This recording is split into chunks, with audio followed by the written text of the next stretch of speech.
So Bill Press is going to moderate this next session, starting with the introduction of the panel.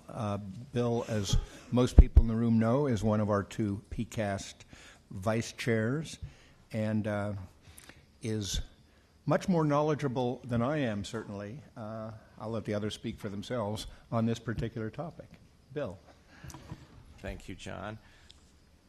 Well, after coming close to destroying the world in the previous session, it's nice that I don't know what can be more upbeat than the idea that we can make money out of pure bits, just money from nowhere. This session is on cryptocurrencies, which in the popular imagination usually goes by the name Bitcoin. But I think, as we're going to see, there's a much more general and fundamental idea here, something that has the possibility of revolutionizing not only things relating to money and finance, but a broader set of functions in our civilization, as long as it's not destroyed by the asteroid. We have four very distinguished speakers, and let me just introduce them by their titles. PCAST members, you have their full bios in front of you, and they're going to speak not in the order that they're seated, but they'll speak in this order. Joseph Bonneau is a postdoctoral researcher at Stanford and a technology fellow with the Electronic Frontier Foundation.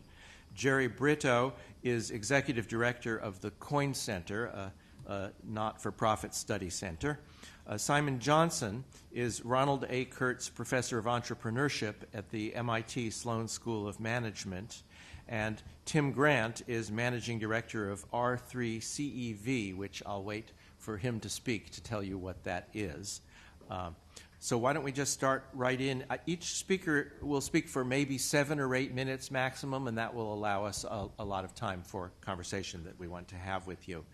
So Joe, please take it off.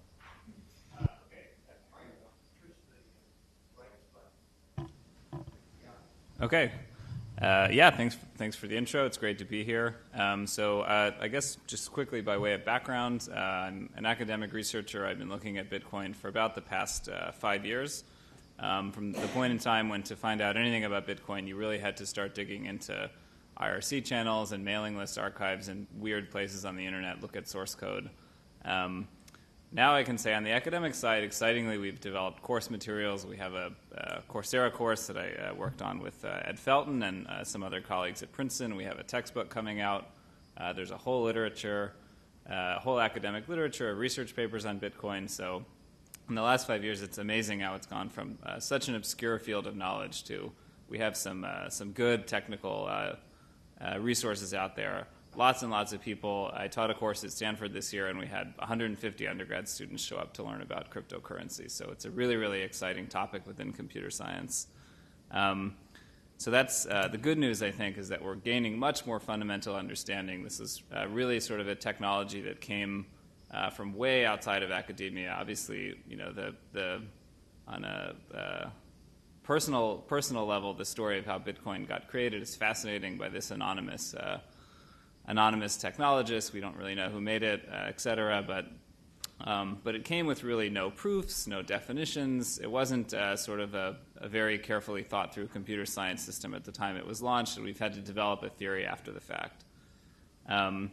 So that's the good news, is that we've made a lot of progress. Our technical understanding of what cryptocurrencies are, what blockchains are, has expanded a lot.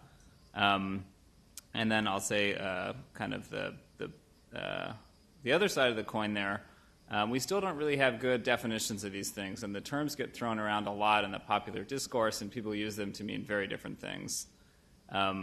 So I'll just try and give a quick technical definition of some terminology, because I'm sure that we'll hear the terms probably cryptocurrency and blockchain a lot today. When people talk about the whole space, those are usually the two overview terms that they use. And we don't have a universally agreed upon definition of what either of those things are. So they're both sort of closer on the spectrum between buzzword and technical definition. They're still closer to buzzword. We'd like to wrangle them to something we have a technical definition for. So the definition I would give for cryptocurrency is It's a digital currency. Digital currency just means that it's represented in bits. There isn't a paper artifact or anything else that represents who owns the value. And a cryptocurrency changes hands through the use of some cryptographic algorithm. Most of the time, that means that you do a digital signature to say that you want to send value from one person to another. There are other ways to do it cryptographically, but usually we mean it's some digital artifact that has value that you compute a digital signature to send from one person to another. So note that there's a lot of other digital currencies that aren't cryptocurrencies. There's things like everything from gold in the World of Warcraft game to, you could argue that the way we use credit cards most of the time, they're essentially digital currencies because we're not interacting with the physical artifact as much. So that's really the power there, is that we can use cryptography directly to transfer money from one party to another, and you do it in a permissionless way. If you can compute the cryptographic algorithm, then you're able to send the money. Which sounds like sort of a very small step. Who cares about that fact? But when we've kind of realized slowly that that's really, really powerful, because that means that as the result of some cryptographic protocol, you can automatically transfer money. And it gives us this whole new toolbox when we're designing online protocols for everything from designing an auction online to two people playing chess online. You can have the results of that interaction actually move value between the two parties. And you can do it automatically without having to rely on some third party. So that's, cryptocurrency. To me, what's really powerful, again, is that we're using cryptography directly to transfer money between parties. The other thing that we'll probably talk about, I'm assuming, is blockchains. So on one level, a blockchain is really just a data structure where we have an append-only log, so an ever-growing log of data. We can keep adding to it.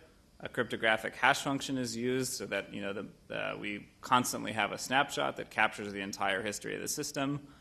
But I think it's a little bit funny to call that a blockchain because that idea dates back at least to the early 1990s. It wasn't called a blockchain when it was first proposed, but sort of the earliest cryptography papers that proposed this are 25 years old now. And they weren't proposed in the context of currency. They were just proposed in the context of maintaining a ledger of data for historical archiving purposes like that.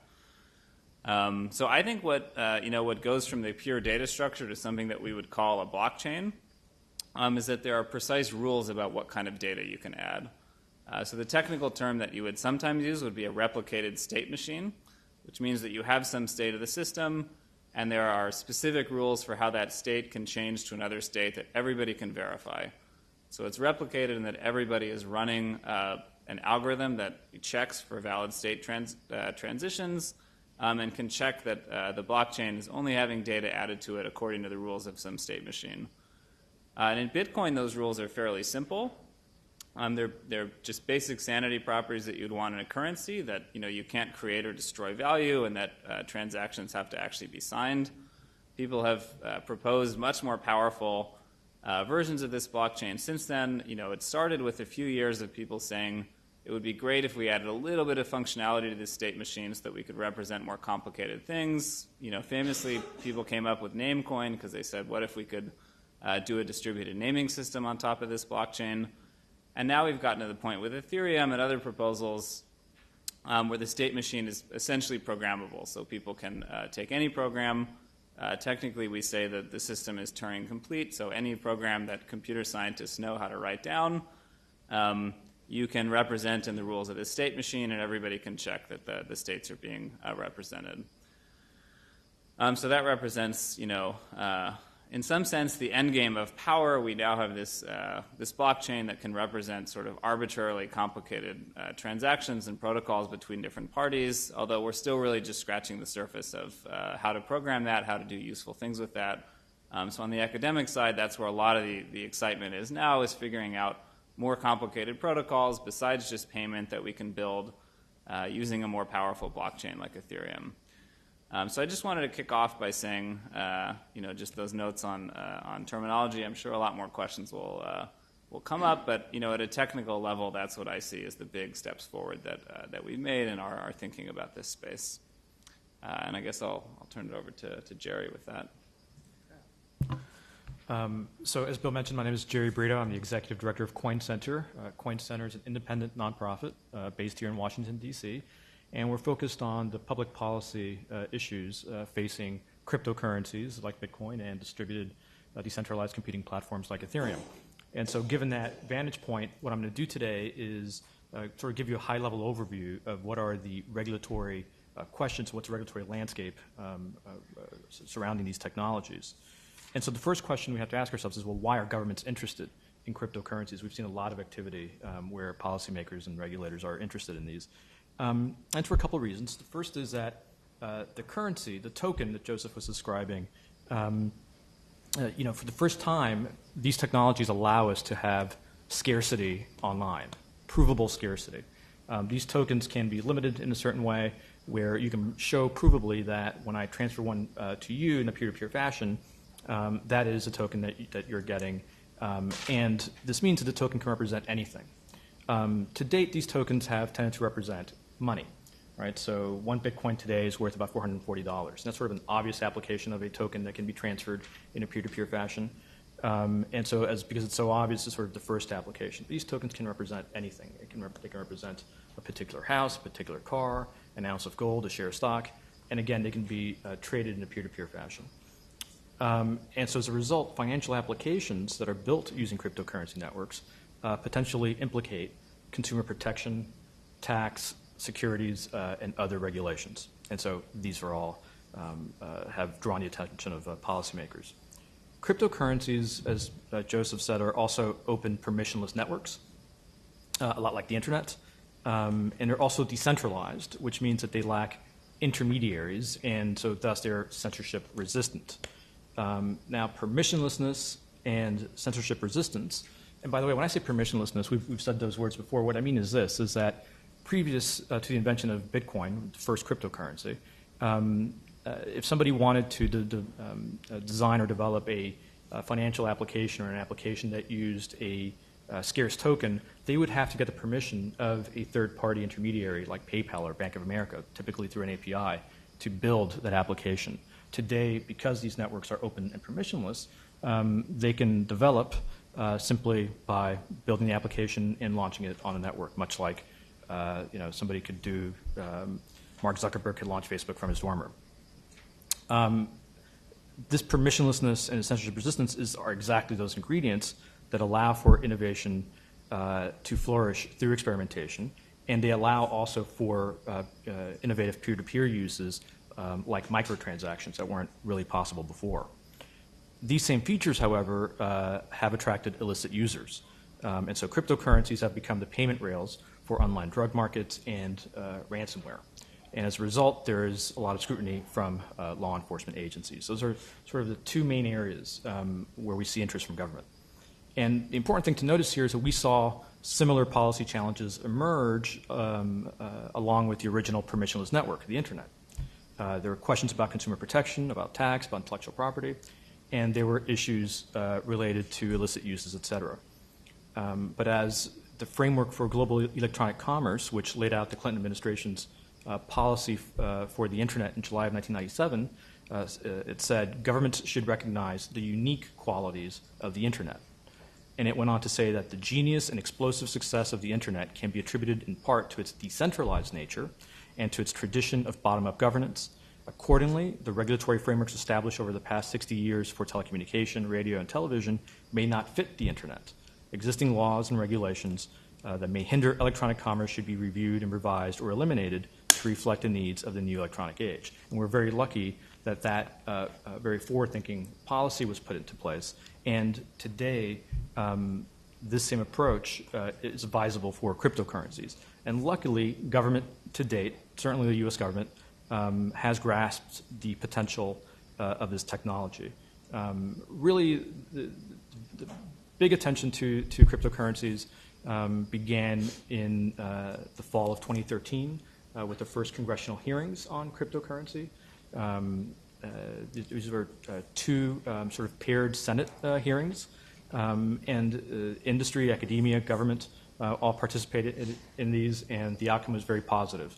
There was an understanding that this technology really could revolutionize finance, and not just finance, anything that uses a ledger, which is anything that uses a database, which is just about anything.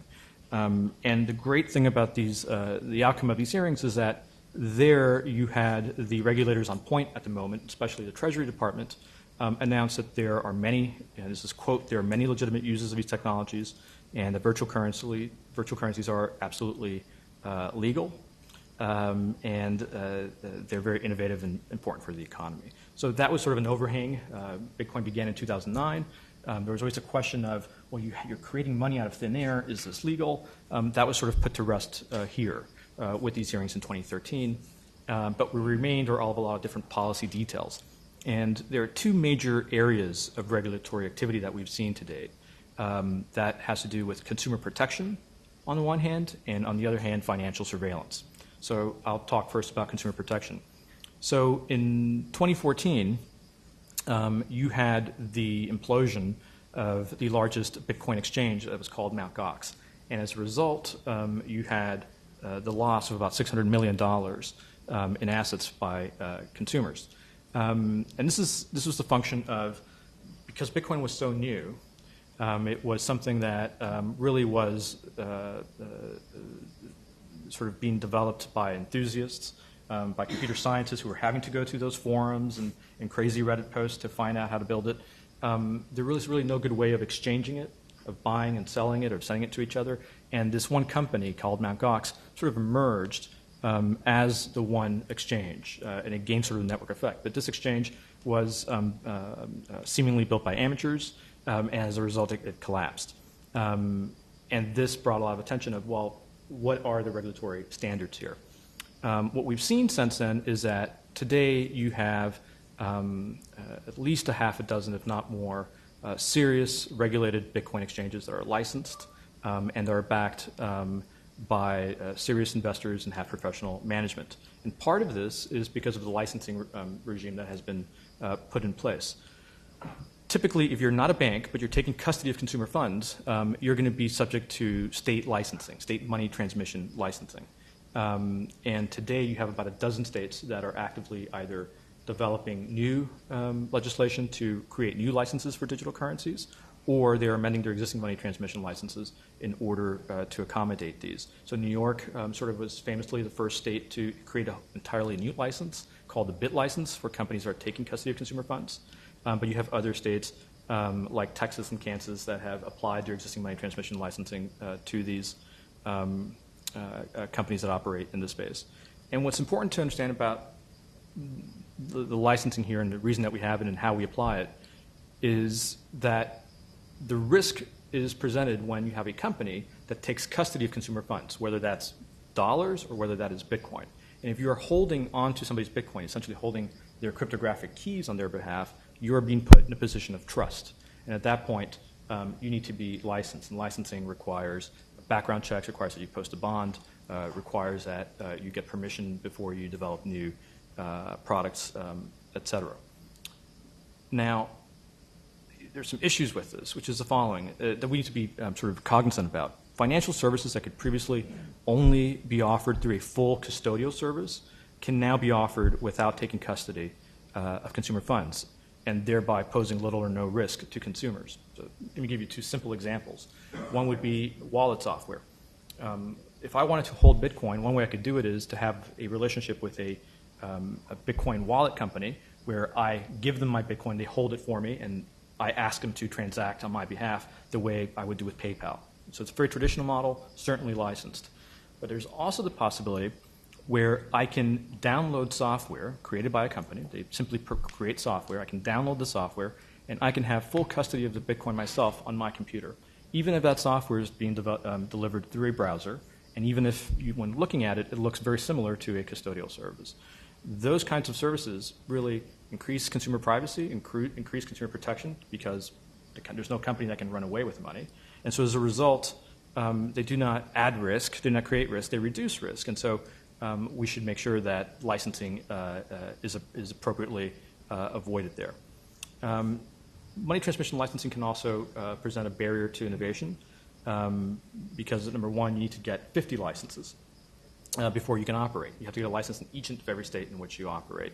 And to date, these licenses have not been forthcoming and they've been inconsistent. and it also potentially cancels out the advantages of having an open, permissionless platform. This is in contrast, for example, with other countries.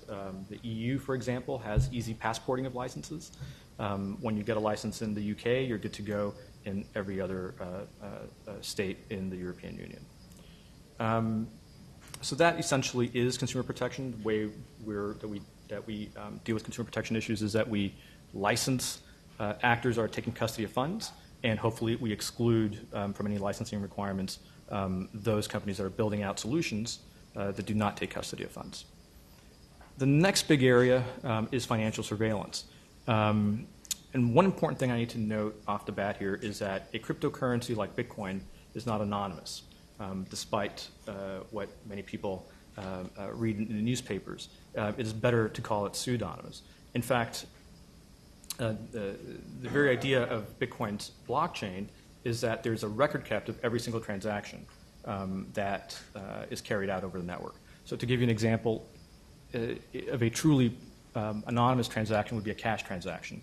If I'm selling a bicycle at the flea market and Joseph comes along and we agree on a price of $100, he gives me a $100 bill, I give him the bike, we part our separate ways.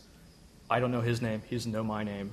There is no record kept of that transaction, the date, the amount of time, the purpose, none of that is recorded. That is a completely anonymous transaction. On the other hand, you have something like, say, a credit card transaction, which is a perfectly identified transaction. If Joe were to pay me with a credit card, his bank knows his name and information, my bank knows my name and information, and there's a record kept of the date, time, and amount of that transaction.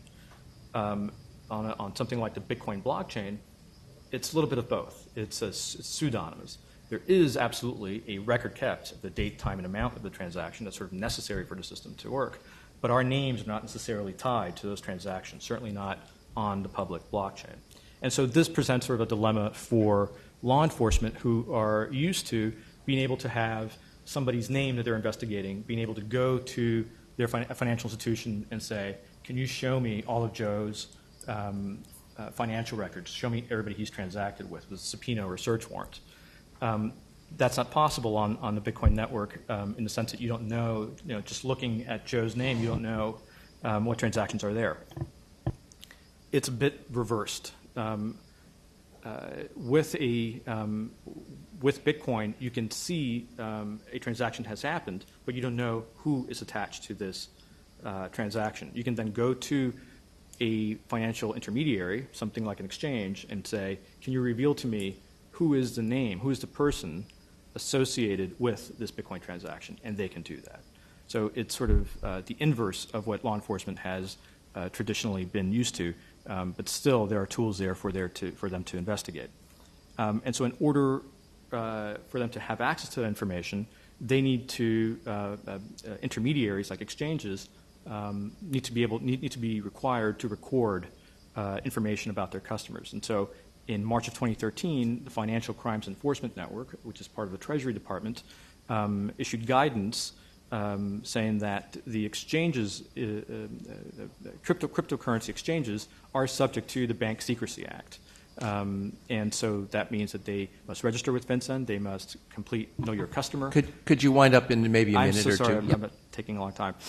And have basically create records that they can then make available to law enforcement. And so today law enforcement is able to complete investigations. So I'll stop there. I'll also say the tax questions have also come up, but they've been addressed as well, and I'm happy to answer those questions about those.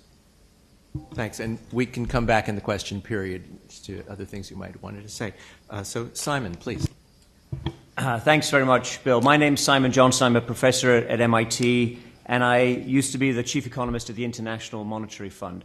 And I think, Bill, the truth of the matter lies in the second part of your joke about why we're here today, which is the extent of the profound change that we're looking at. And I think this is your timing is impeccable, because as Joe emphasized, that the science is still evolving, and yet we can already see some pretty big implications.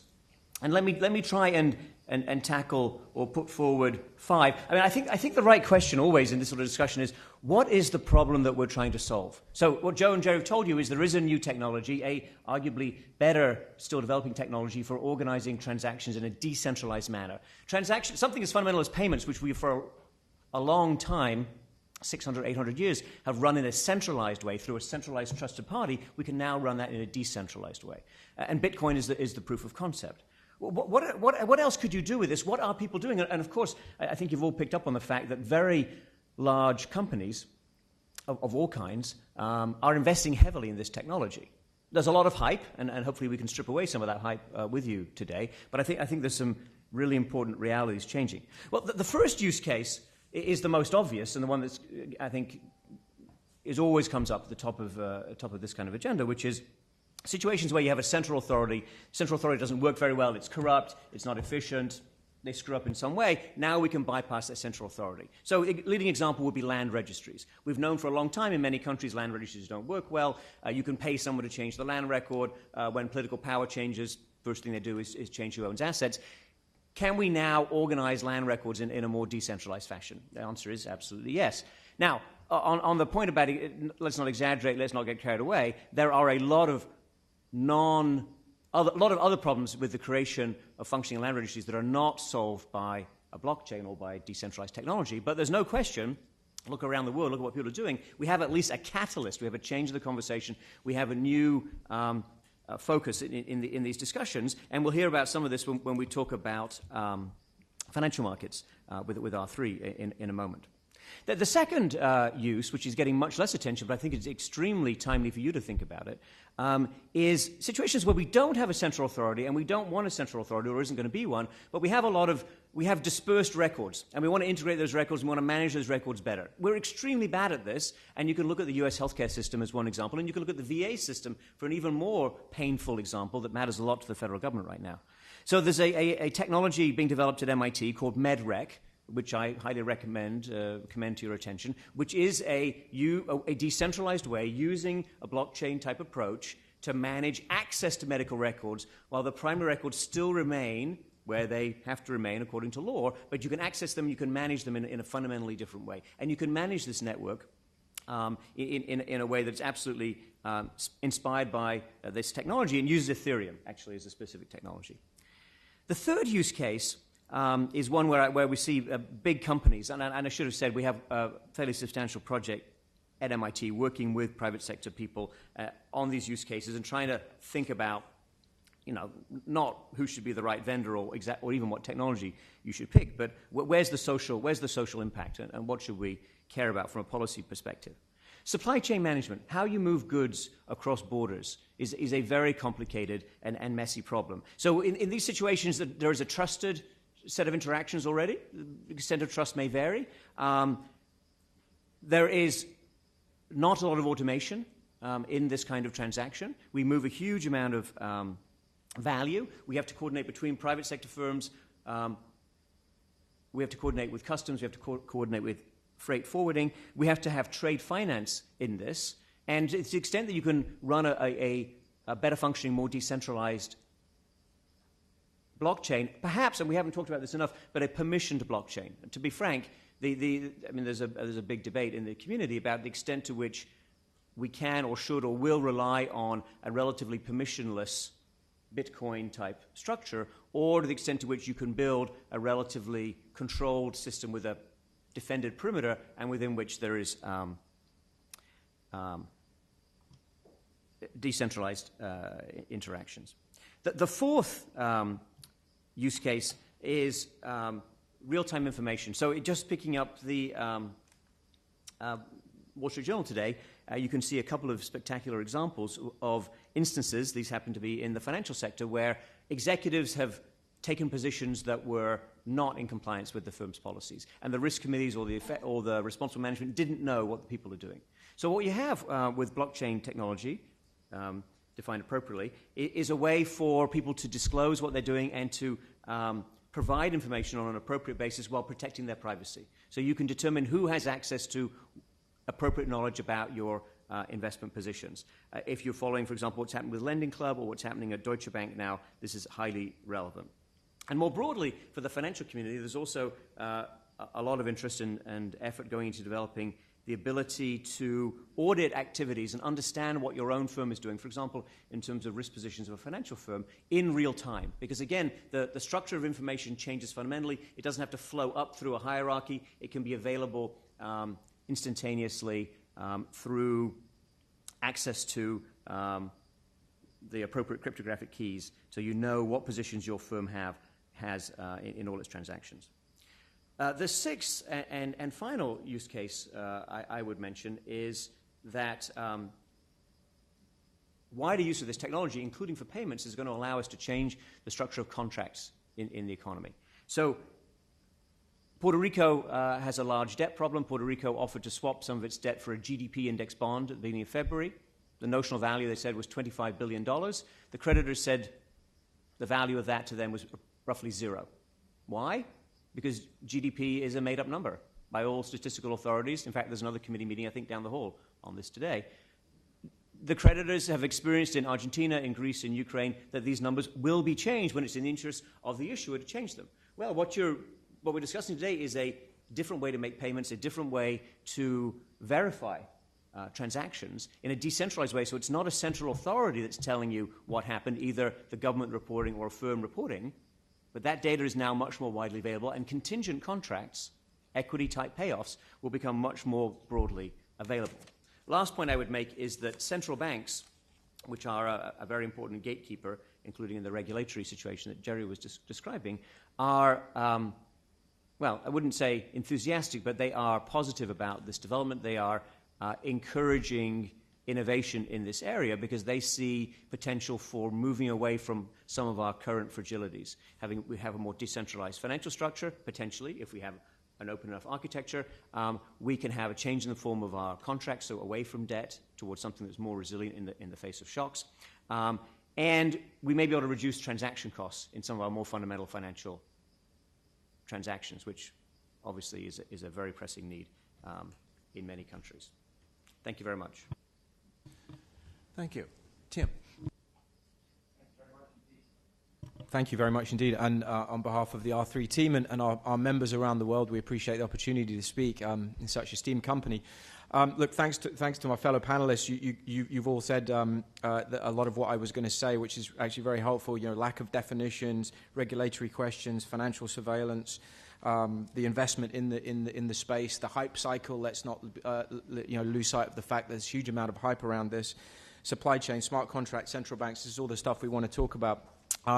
In the next few minutes, I'm hoping that I can control this. There we go. I'm quickly going to spend 2 minutes on each one of these. What is R3? That'll be quick. What is a distributed ledger technology, and how does that differ from blockchain? There is a difference. What is the promise of DLT for financial services, and how are we going to get there? That's really the ultimate question at the end of the day. If any of this is actually going to fulfill the promise, how do we get there and make this into production? So what is R3? We don't have exploding asteroids. We don't have. I don't have the ability to control this apparently. Whoop. There we go. But I do have the world's biggest consortium of banks working on distributed ledger technology. We have 50 member institutions now from all around the world. We have literally some of the very biggest. You recognize the names. The key is that we've come together to try and solve problems. We're exclusively developing next generation financial transaction network and commercial applications. That's the whole point. And we're doing that on distributed ledger technology, which has a very distinct relationship with cryptocurrencies, and hopefully that'll become clear by the end of the next few minutes. So what are we doing from here? We were 50 members as of today. We're growing very fast. Important to note that we're looking to grow to the entire ecosystem of players around the world. So yes, other financial institutions, for-profit, asset managers, exchanges, market structure utilities, the likes of Microsoft and IBM and Intel, who we have good relationships with. Small blockchain companies, we have great relationships with all of the incumbent startups. But perhaps most notable, as was mentioned before, regulators and central banks. We fundamentally believe as a membership that the only way to get this stuff adopted, the only way to get this stuff in production, the only way to realize the promise is to work with the regulators and the central banks. And in fact, we're already doing so in a number of jurisdictions around the world. So that's what R3 is, in short. What is distributed ledger technology? Now, I'm not going to spend a lot of time on this.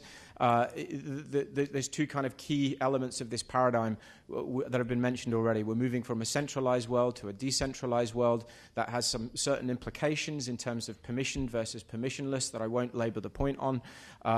In the old world, Facebook's a great example of a centralized network. All the data is in fact centralized. Nothing resides on the individual computers of the users. On the other end of the spectrum, we have Bitcoin and Ethereum that have been mentioned already, which are indeed fully decentralized. Without putting a philosophical stake in the ground, this is the world that we're all debating, where we end up and how we realize the potential benefits of this technology. So swiftly moving on. Let's just call out a couple of key concepts that hopefully will resonate, and you can walk away with these ideas. Cryptography is key. It's been mentioned before. It's a huge part of everything that we're doing. Non-repudiation or immutability is key. The ability to be sure that the information is real. Let's just call that truth as well. Smart contracts have been mentioned. This is going to be potentially a significant benefit to the entire financial system and beyond, to be able to have automated execution of business logic at its core. Shared ledgers or distributed ledgers, the idea that the right people see the right information at the right time and that it's not decentralized, that's a huge part of this. And consensus, the idea that we can settle upon the truth and that the right people can be clear what the truth is. Now, what's really key and kind of it's been mentioned already is that none of this is new. On its own, none of these ideas are particularly innovative. It's the way in which they've come together that is particularly impressive. If you haven't read Satoshi Nakamoto's paper from 2009, it's a genuinely beautifully written research piece, and we would urge all of you to read it. And that was really a bit like Henry Ford pulling together the internal combustion engine and mass manufacture. He didn't invent either of them, but he put them both together to great effect, and that's an interesting little analogy. This following slide gives you a sense of the importance of the steps that we're potentially moving into. Before the internet, the notion of processing information at its core was done in a way where we weren't sure that everyone was doing it in the same way. So let's take a really simple example, which is one company invoicing another company. Company A has a ledger, and that has information about who's owed what. They produce a document called an invoice. They send that invoice through some communication mechanism, and the reverse happens at the other end. Now, before the internet, that communication part was really potentially fraught with inconsistencies. What the internet did was remove that processing component, and we've all seen the extraordinary results. Now, the next step is the truth step. It's the step around perception. That fax that got sent over that may have been put into the ledger in the second company may have been put in the wrong way. Therefore, we're not sure that what's on one ledger is exactly the same as on the other, and that's when we have reconciliation issues, and that's what this step is looking potentially to solve. It's to allow us to reach some form of truth. It sounds perhaps a little bit pie in the sky, but that's the gravity of what we're potentially dealing with here. So one unique approach, and I should be very, very clear, R3 is building technology, but it is not, we don't believe there is only one ledger or blockchain that will ever exist. There will be many, they will work together, we'll need to interoperate. This is just an example of the kind of problems that we're trying to solve in the financial sector. Our approach is called Corda, and the key parts are we don't think you need to share all of the data all of the time. Certain other paradigms do have all of the nodes, have all of the data all of the time. Financial markets and financial institutions don't believe that to be necessary, so that's a key design decision that we've taken. We've designed this with regulators in mind. We are fundamentally a regulated industry globally. We don't believe that we're going to get away from that. We don't believe that that's a bad thing, except when it comes to capital that we might have to hold. This is designed with regulators in mind, such that regulators and anybody else who needs access to information will always have access to that information.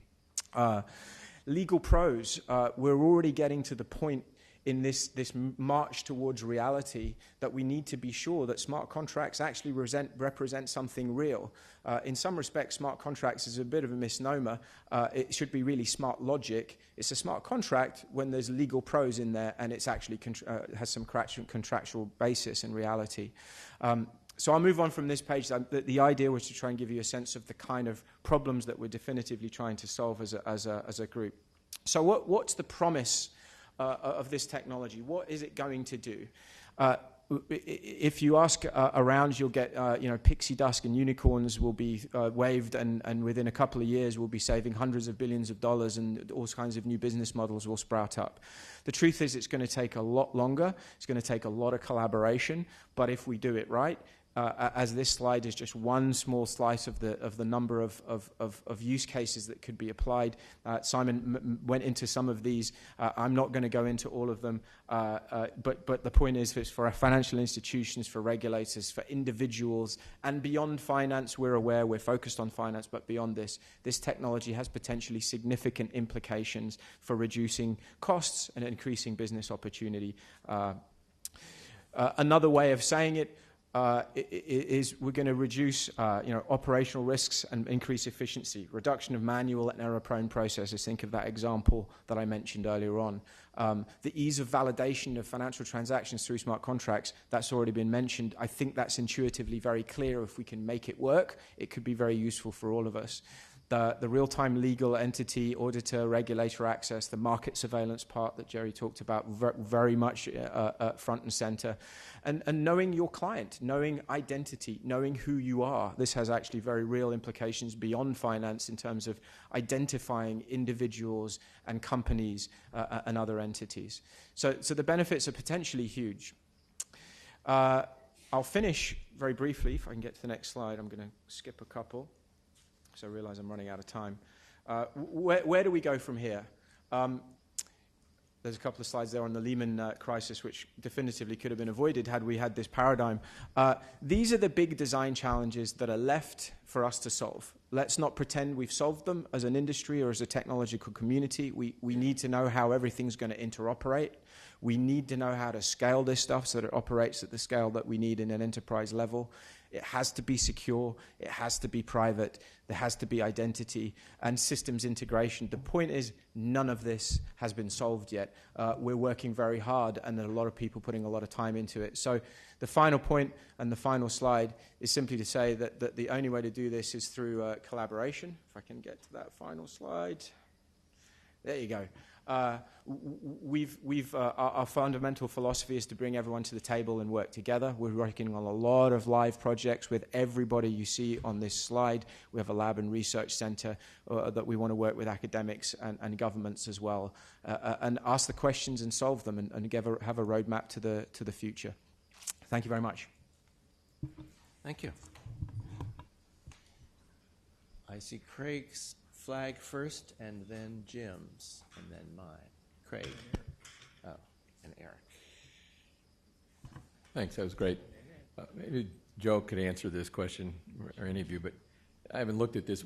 A lot of this obviously depends on cryptography. What's the particular nature of the cryptography that's employed now, ultimately for the identity part and for the the core of the ledger capability? What do you see downstream as the issues associated with any vulnerabilities associated with that? Particularly, for example, is it quantum hard? Are people looking at that? Yeah, sure, I can answer that. One thing that's kind of interesting about Bitcoin actually is that there's no encryption. You get to sort of skip that whole aspect of crypto. There's really two specific algorithms in Bitcoin that are the workhorse of the entire thing. There's a hash function, SHA-256, which is standard, the most widely used is a NIST standard. And then there's ECDSA, elliptic curve signatures, which are also based on a NIST standard, although Bitcoin uses, a lot of the time people say it uses the same ECDSA that's used in TLS, for secure web browsing all the time. It's actually a very slightly different version that's used in Bitcoin, but very closely related technically. So it uses very standard crypto. Crypto algorithms get broken for sure. It's there. If you asked me to bet my life that there'd be no successful cryptanalysis in the next 25 years, I wouldn't do it.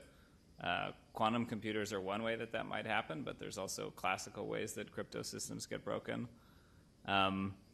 The good news is that Bitcoin is and most of these other systems are probably resilient in that they're able to change on a several-year time frame. And it would be a little bit of a leadership challenge that I'm not sure the community is totally up to right now.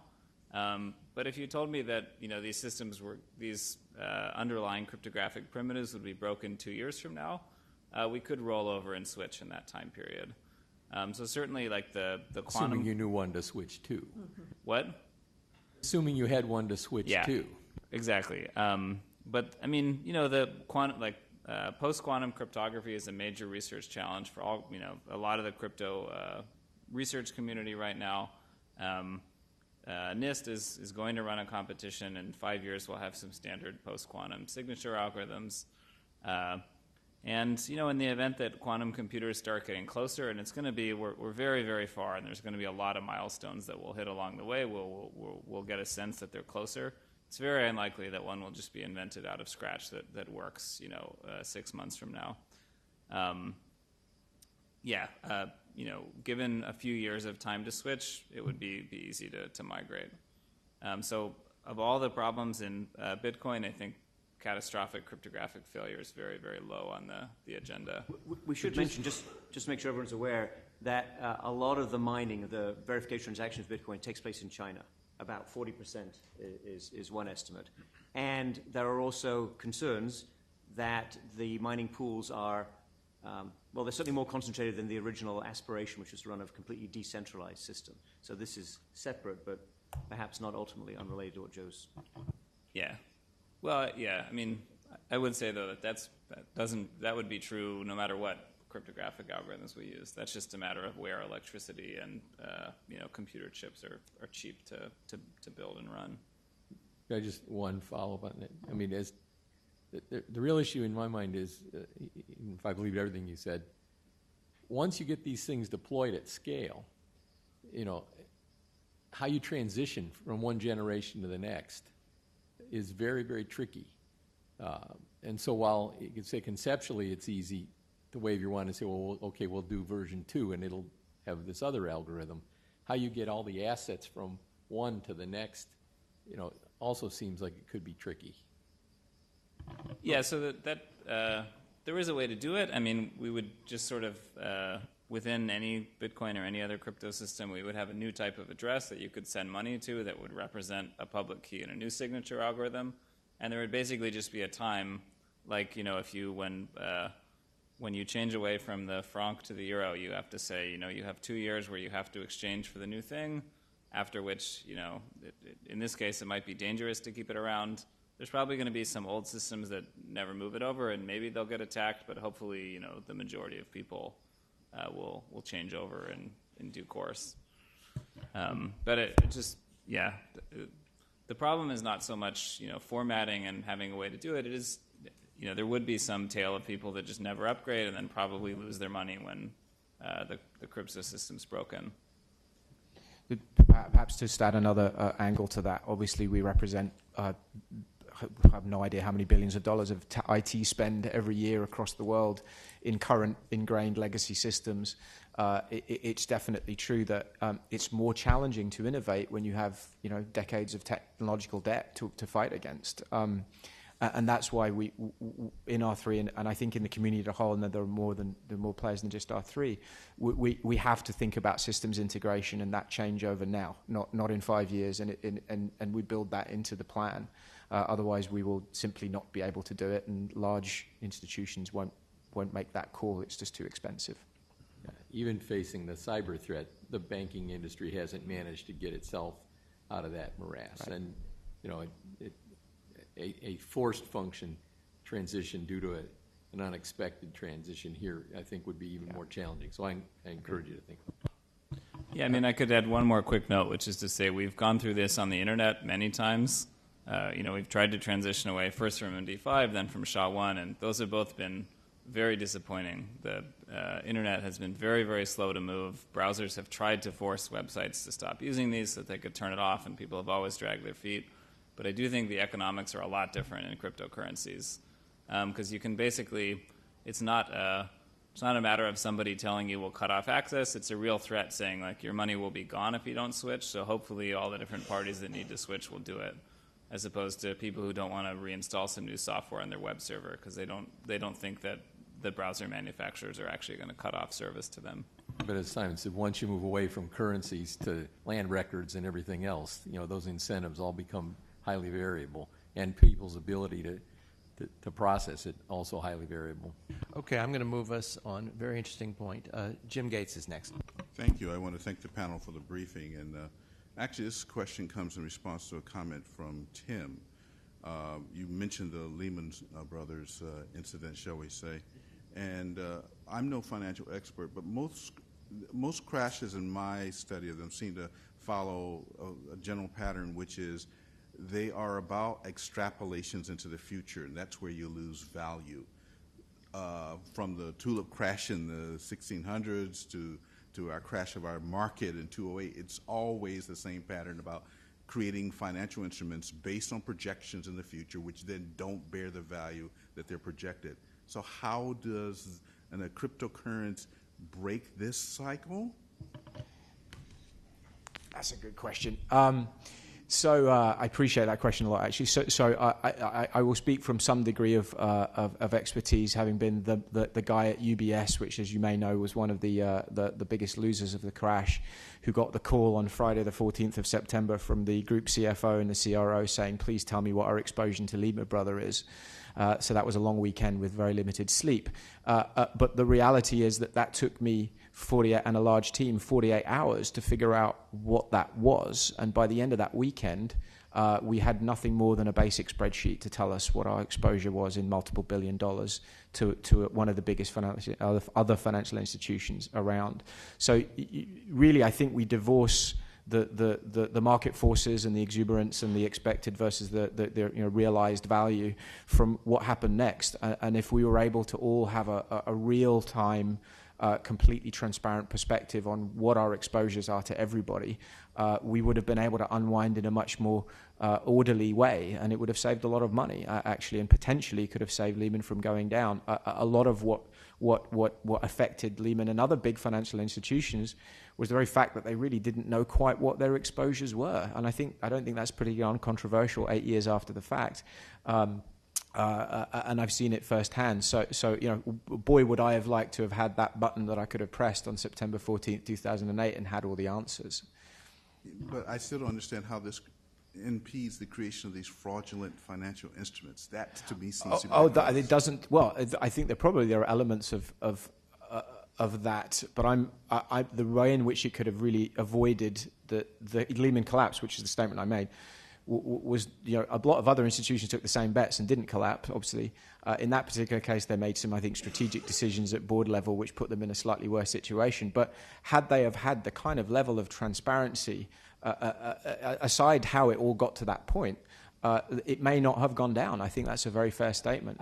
Professor Gates, I rather agree with you. I think this will be big changes for finance, and you should follow carefully the Lending Club scandal, which is now unfolding, and think about how you could organize that information differently and how, if it was managed differently within the firm with supervisors, we could have a better structure. But I agree with you that I was the chief economist of the IMF in 2007, 2008, and none of this is my fault. I should have said that at the beginning. But you're right.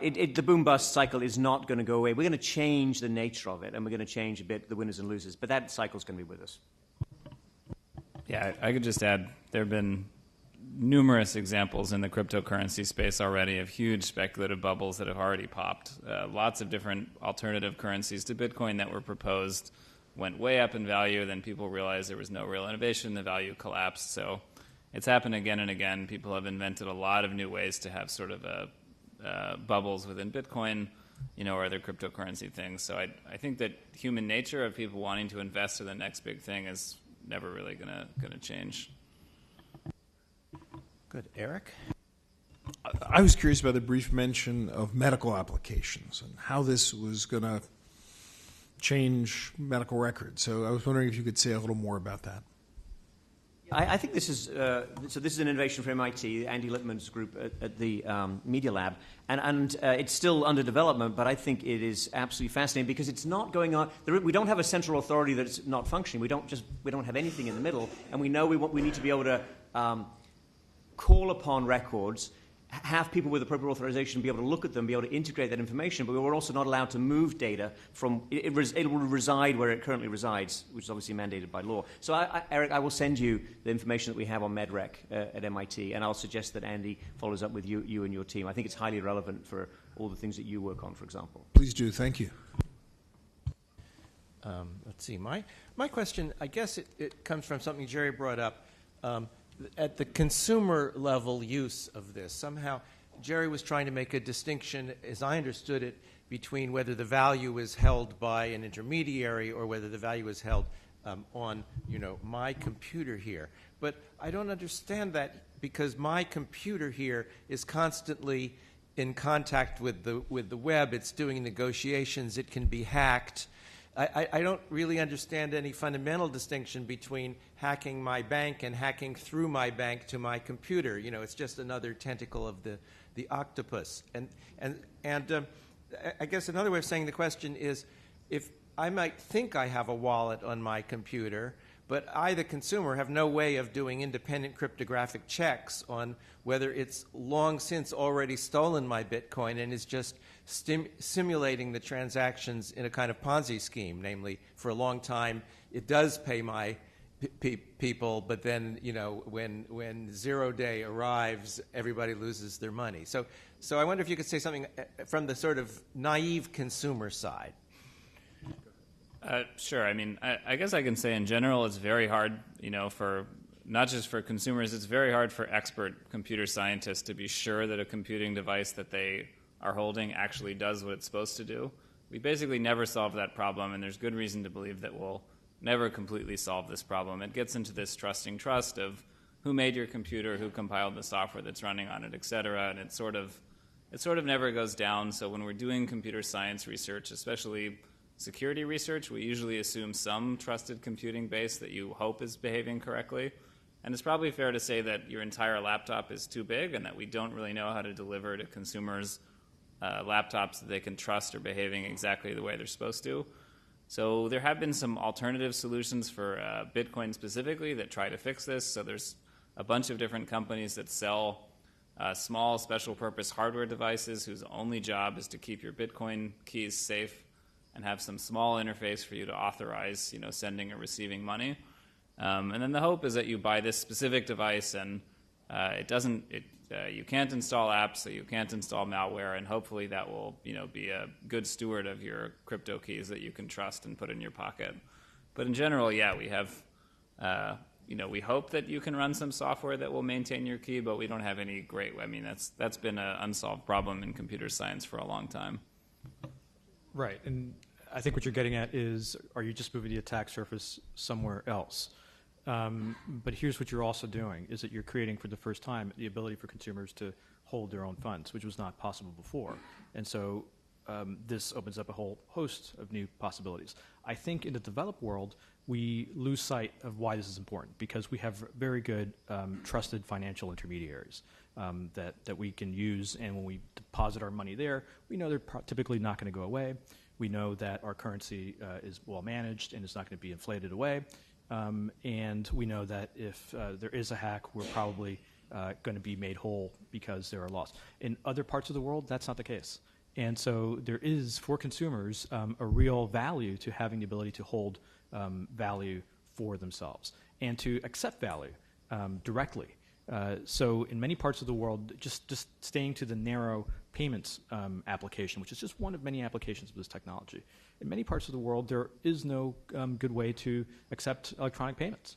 In fact, it was brought to my attention recently that PayPal does not operate in Puerto Rico. So in Puerto Rico, you could not use PayPal. But Bitcoin is something that all you need to use is an internet connection, a device, and free and open source software. So you're right that you're always going to be potentially subject to attack, but you have new capabilities that you did not have before as a consumer. So, Bill, I think that the future of money largely actually depends on what the central banks decide to do. And I think the central banks are going to worry about what you're worried about. And I think that while the future of money is absolutely digital, and it's from a consumer point of view, they don't know and they don't care how that digital representation actually operates. I think that the extent to which we actually use Bitcoin literally in our monetary transactions will be relatively small. I think this blockchain technology has massive other profound implications, and Bitcoin at least brings very healthy competitive pressure onto the banks and onto the central banks to up their game, because they're way behind in terms of applying existing opportunity, existing technology, improving how the systems work. But I rather suspect that, also linked to the point that Craig made, in terms of the vulnerability of our systems, I think the central banks are going to shy away ultimately from the pure cryptocurrency solution. I totally agree with Simon that I think the impact of cryptocurrencies as daily use, consumer payment systems is usually overstated. I think most of the impact is going to be elsewhere. But I guess I wanted to challenge something Jerry said about how the ability to keep currency yourself is something fundamentally new that cryptocurrencies are delivering, because I could withdraw all of my personal savings as cash from the bank and put them in my freezer if I wanted to. And most people would tell me that's a bad idea because then I could lose everything if a burglar breaks into my home. Which to me, the analogy is not perfect, but there's I should have qualified by saying that in an electronic fashion. Right. Right. Okay, so the difference is really just, you can put your whole net worth either on your laptop or, in your freezer or wherever you'd bury your cash. And in both cases, there's risks, there's risk to holding your assets yourself, and there's a risk to loaning them out to some bank that might lose them. The difference is that in some developing countries, there aren't really great options for, putting your funds in a financial institution that's trustworthy. In the West, bank robberies have become a lot less rare, so they're not something that's on most people's radar.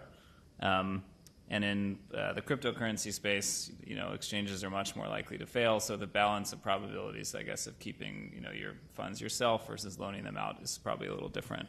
So I think this is the key point, if I may, because what is cash? Cash is this token issued by central banks. It has no value except what people think it's worth. And what's the ultimate fallback in other countries? It's US dollars cash, right? That's where most $100 bills are held. And so what the central banks are grappling with is they give you this non-digital token, the piece of paper. They do not give you access to what they could, which is a digital token liability of the central bank. That you can only have through the private commercial banks.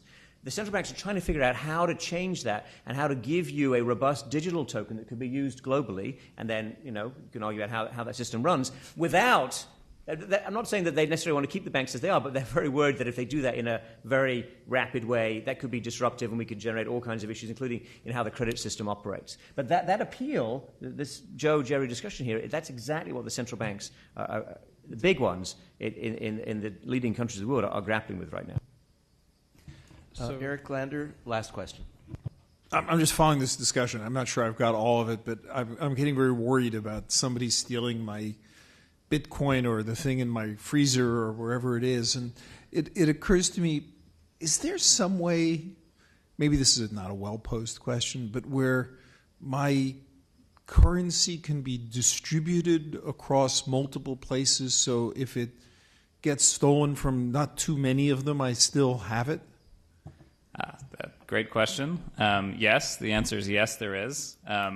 Actually, even dating. So I'd like to do that. I just want, if you could work that out with me after the session. So I want the same dollar in multiple places, so that dollar can't get lost. So how do I do? So what's interesting? I think this actually is something that is fundamentally new about cryptocurrency. Even dating to Bitcoin, it's built into the Bitcoin design and every system since that. Coins can be assigned to some quorum of keys. So you can say here are 3 cryptographic keys, and if any 2 of them agree to send the money, then the money's sent. So unlike with things like cash, which you can't really split, you could put your cash in 3 different places, and if one of them gets stolen, then you'll lose a third of the cash. With digital currencies, you can sort of put your keys in 3 different places, and if any one of those keys gets stolen, you're actually still secure. And you can change. It doesn't have to be 2 out of 3. It can really be any number out of any other number. It's actually been a research project at Princeton to streamline that technology a little bit and make it more efficient. So I'm glad you asked because we've been working on it. But So that is very exciting, and there's a lot of different models that have been proposed that don't really have good, offline analogies. You can use an intermediary, and you can have them hold a key, and you also hold a hardware key locally. And I will say that this poses a lot of regulatory challenges too, because most financial regulation is based around the concept of a token actually being in some physical location. That's no longer necessarily true. We used to, in this country, really believe that people should sort this question out for themselves, right? And what we learned in the 1930s was that when this privately determined system breaks down, the government has to get involved because it has massive negative effects on the economy. So we have the FDIC, and if any of these private arrangements becomes big at scale and it breaks down, the government has to get involved, right? And so we better know what that means and what the backstops are if we're moving away from what we have now, which is not a great system, but it does have some robustness on points like that. Like, is the retail investor protected? And do they feel secure? Even in the height of the crisis in 2008, retail depositors did not try to withdraw their deposits from the banks, which is a remarkable achievement. And perhaps to punctuate the point, we haven't made it actually as a panel, so perhaps to say it out loud, as we move from the old paradigm to the potentially new paradigm, we're going to have to represent fiat currency on this system somehow. And that fiat currency is going to have to be distributed and exchanged in a way that we are all used to, having certain risks and certain sort of custodial qualities that we need. That doesn't go away, and so we still have to solve for those problems. So central banks, as Simon rightly points out, are actually thinking about this. Regulators are thinking about this, and the only way that we get there is if we all kind of work as one ecosystem, because otherwise it ain't going to fly. One thing that's interesting, the FDIC was deposits, and now there aren't any, but you're still going to have the same ability for the government to stand behind this. So D will stand for digital in some way, and we can work out the other three letters. I think the whole thing sounds like Schrodinger's cash to me. So. B for bits. Yes. We've run over it because it's been such an interesting session, but why don't we thank this panel now for Thank you.